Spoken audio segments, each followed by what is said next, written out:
I finally got around to reading John Christopher's fourth tripod book, I want to say trilogy, When the Tripods Came, which is a prequel to the original series. He wrote this, I want to say about 10 or 15 years after. This is from the 80s, since I can't remember. I want to say 85. Am I correct?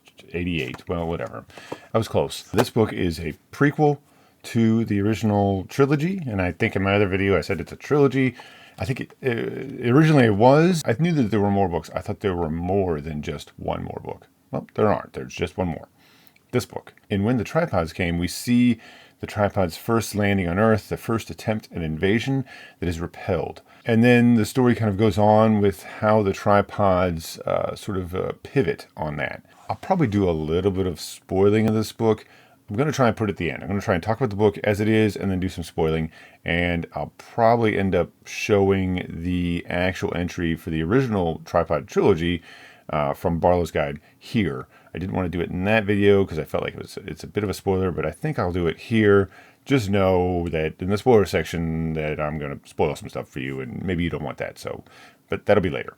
I will say this just before I even talk about this book, is that when you're looking at a decision about how you want to read the Tripod series, I honestly would recommend reading this book last or reading it second, not first. Personally, having read them all now, relatively close to each other, there's a sort of atmosphere in the first book, a lot of uncertainty about what the tripods are, that I think this book sort of demystifies a little bit. And I think that the experience of like discovering the tripods and what's going on and everything that happens in the first book, that introduction to the world of that John Christopher creates with the tripod series, starts off best in the White Mountains. That book is the best introduction, I think. This book is very good, but that book is the best place to start. I think what's interesting about the whole series is that John Christopher himself even admits that when he wrote the first book, The White Mountains, he didn't even know what the tripods really were. He didn't know. He didn't have it worked out. He kind of says that he wrote it as sort of like a one-off. Like he's just sort of like, says like his publisher or his editor or something was like, you should write a children's book or a young adult book. And he's like, well, okay, I guess he was kind of like, didn't really have anything going on. He's like, all right, I'll try. And so he did, and it ended up being very successful. I would probably say that this is what he's best known for. I mean, I don't know of another book that he's better known for than the tripod stuff, but I could be wrong. And so he wrote this and just didn't expect it to go anywhere. And then it did very well, and then like, you should write a sequel. And he's sort of like, oh, well, I don't exactly know how they work or anything about them. I didn't really think this far ahead. Let me take some time. And I think I talked about in the other video that I made that he actually like conversed with Arthur C. Clarke and kind of figured out some things, about that, which I think is kind of a neat little story. In the beginning of this book, he says it sort of is a response to the TV show. Tripod's original trilogy was made into a TV show. As the longer it went on, deviated more and more from the original books. He says that there's a very famous British science fiction author criticized the TV show and in a sense his books, but he doesn't say who, and I'm not certain who, and I haven't found that information yet, but if I do discover it, I'll try to put it up. One of the critiques was critiquing certain technology that the tripods didn't have. And so that critique sort of irked him a bit, and he decided to write this book, When the Tripods Came. Well, that is sort of a flaw of science fiction, is that it's very difficult to imagine what technology is going to be like only a few years in advance, because he says that there's a technology discovered only a few years after the trilogy was written, maybe even only the first book. It would have obviously been technology that the tripods probably would have had, but they just didn't. This story starts way before the events of the original trilogy. It starts on an Earth that has not even seen the tripods yet. And it starts like in the action, the tripods are literally invading, and they're repelled. Laughably repelled. And they're sort of mocked in the media. And this sort of mocking starts to develop this own like TV show based around it. People start getting this weird support energy for the tripods. Like, they're the underdogs. And I was like, but they were trying to invade us. Doesn't this seem weird? It's just a weird show. That this TV show is sort of like has this thing that Message is presenting that's just so bizarre. And the tripods are gone. As far as everyone knows, there's no more tripods. We defeated their invasion. Really lackluster.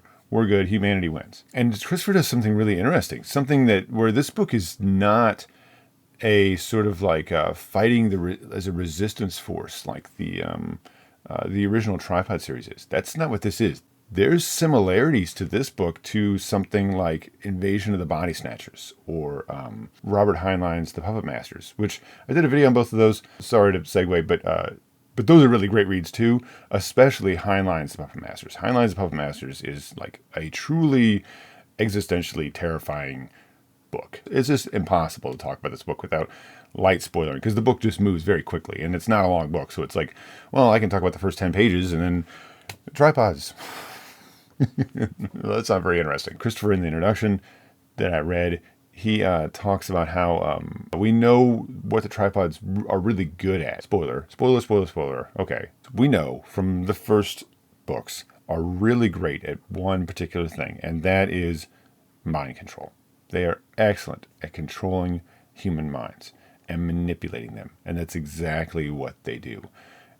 Almost to the point where I feel like this is almost a very relevant book even now, because you can see the sort of like brainwashing that the tripods do through media, and sort of like this this sort of like weird like little campaign, and they start getting people on their side. Now there's some talk there about like suggestive images and text mixed into something, or signals that are sort of like hypnotizing a person, which I don't think has ever really been proven to be exactly true. I also feel like the tripods as they're presented have access to technology which can affect the human brain. So there must be some sort of thing, technology or signal or wavelength that they understand that they can transmit through television that that can sort of mess with you.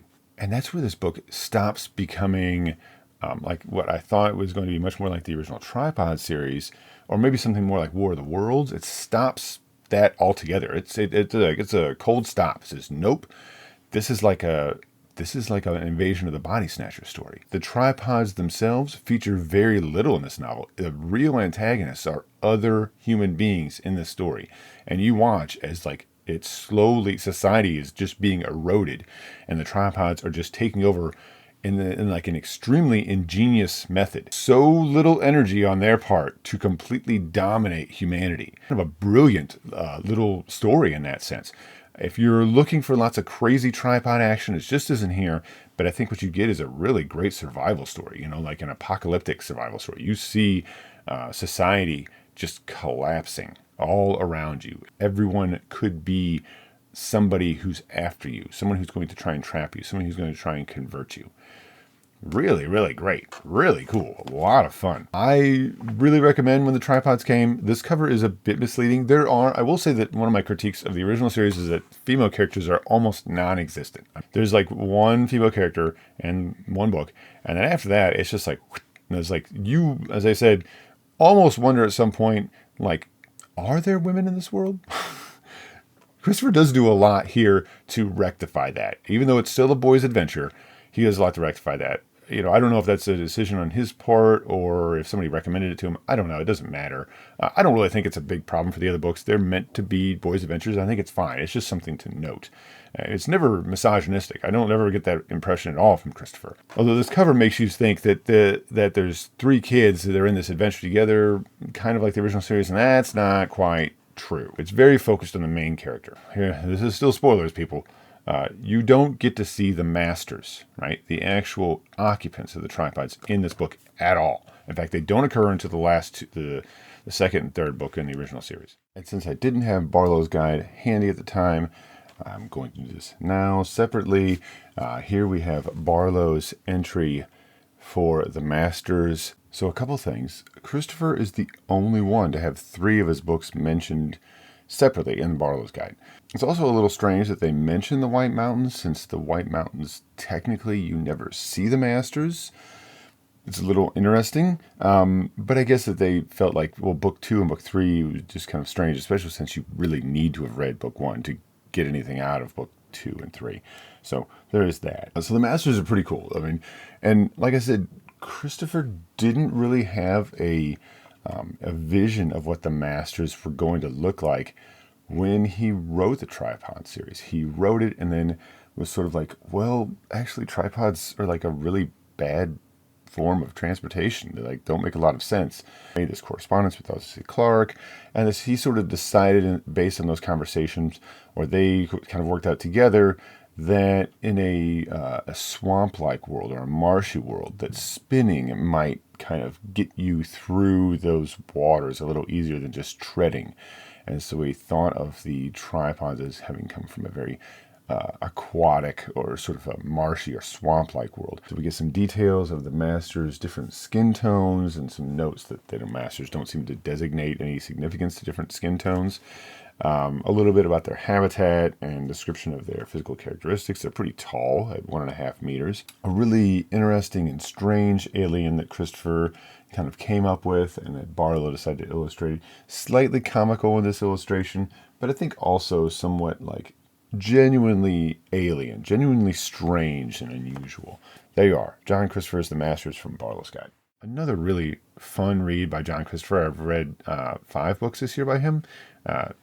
These 4 books, and then his The Little People, which was a very different book. That book was written for adults, totally different book, completely different. It was a very, very unusual book, but I enjoyed it. This book is an easy recommend.